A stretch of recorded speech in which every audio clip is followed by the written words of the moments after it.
नमस्कार प्यारे बच्चों आज हम क्लास 7 की हैप्पीनेस स्टोरी 18 पढ़ने वाले हैं जिसका शीर्षक है कितना बड़ा घेरा। एक बार एक राजा ने अपने जन्मदिन के अवसर पर उन लोगों को भोजन पर आमंत्रित किया जिनके पास स्थायी रूप से रहने के लिए कोई जगह नहीं थी। भोजन के बाद राजा ने घोषणा की कि राजधानी के बाहर झील के किनारे जो ज़मीन है उस पर जो व्यक्ति जितनी ज़्यादा ज़मीन घेरेगा उतनी ज़मीन उसकी हो जाएगी। उसके साथ ही यह भी घोषणा की गई कि जो व्यक्ति सबसे ज़्यादा ज़मीन घेर पाएगा उसको दरबार में किसी उच्च पद पर भी नियुक्त किया जाएगा।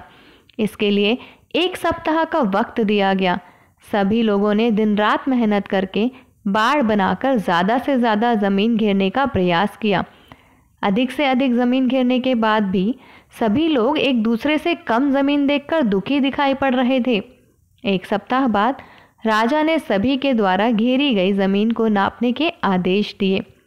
सभी की ज़मीन नापने के दौरान राजा ने देखा कि एक व्यक्ति ने घेरा बनाए बिना ही एक झोपड़ी बनाकर उसमें अपना कुछ सामान रखा हुआ है। उसके चेहरे से प्रसन्नता की झलक भी दिखाई पड़ रही थी।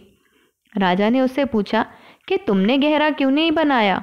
उस व्यक्ति ने कहा, महाराज, जितनी भी ज़मीन घेर लो वह कम ही लगती है, इसलिए मैंने अपनी आवश्यकता के अनुसार जगह में अपना सामान रख लिया है।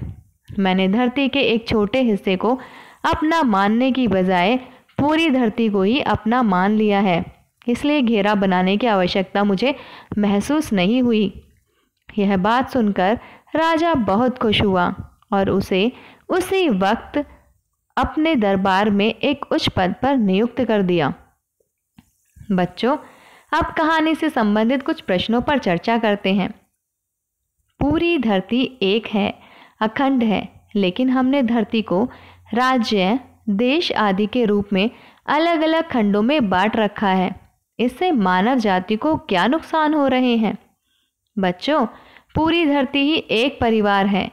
हम ऐसा चाहते भी हैं और बोलते भी हैं, लेकिन हमारे जीने में यह दिखाई नहीं पड़ता है। इसके क्या कारण हैं? बच्चों, यदि धरती के सभी लोग एक बड़े परिवार के रूप में हो जाएं, तो इससे सभी को क्या फ़ायदे होंगे?